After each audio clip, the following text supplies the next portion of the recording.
Hello बच्चों, हमारा प्रश्न है lysine NH2CH whole 4 CH NH2C OOH है। अल्फा एमिनो अम्ल, क्षारीय अमीनो अम्ल, शरीर में संश्लेषित होने वाला अमीनो अम्ल, बीटा अमीनो अम्ल। चलिए समझते हैं इस प्रश्न को। अगर बात करें इस प्रश्न की मुख्य अवधारणा की, तो मुख्य अवधारणा में हमें इसके संरचना को समझना होगा। लाइसिन का संरचना दिया हुआ है, क्या दिया हुआ है? NH2, उसके बाद दिया हुआ है CH2 होल 4, और उसके बाद हमारा दिया हुआ है CH, और ये हमारा COOH, और ये हमारा NH2। अब देखो NH2 जो होता है वो कैसा होता है? वो क्षारीय होता है। और COOH जो होता है हमारा कैसा होता है? ये हमारा अम्लीय होता है। ठीक है।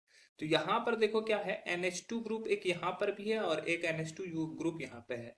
तो मतलब कि क्षारीय का दो ग्रुप है और COOH सिर्फ एक है।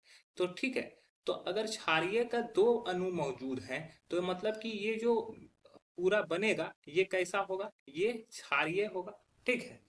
तो अब अमीनो अम्ल किसको बोलते हैं? अमीनो अम्ल उसको बोलते हैं जहां पर NH2 और COOH दोनों ग्रुप पाया जाए, तो वो अमीनो अम्ल कहलाता है। तो ये क्षारीय अमीनो अम्ल है। तो दूसरा ऑप्शन तो सही हो जाएगा। ये क्या है? क्षारीय अमीनो अम्ल।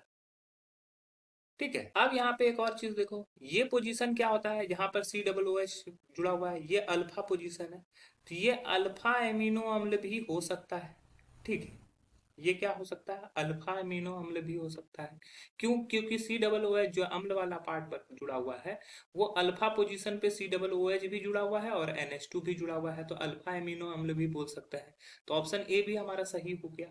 अब तीसरा ऑप्शन दिया हुआ है शरीर में संश्लेषित होने वाला अमीनो अम्ल। नहीं, इस अमीनो अम्ल को शरीर में संश्लेषित नहीं होता, इसको भोजन के द्वारा बाहर से मिलता है, या भोजन के द्वारा बाहर से मिलता है। भोजन के द्वारा बाहर से मिलता है।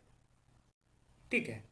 तो ये ऑप्शन भी हमारा गलत हो जाएगा। और बीटा एमिनो अम्ल तो हो नहीं सकता, बीटा पोजीशन पे तो जुड़ा नहीं है, तो ये भी गलत हो जाएगा। तो हमारा जो सही उत्तर होगा वो हो जाएगा ऑप्शन ए तथा ऑप्शन बी। आशा है यह प्रश्न आपको समझ में आया होगा। धन्यवाद।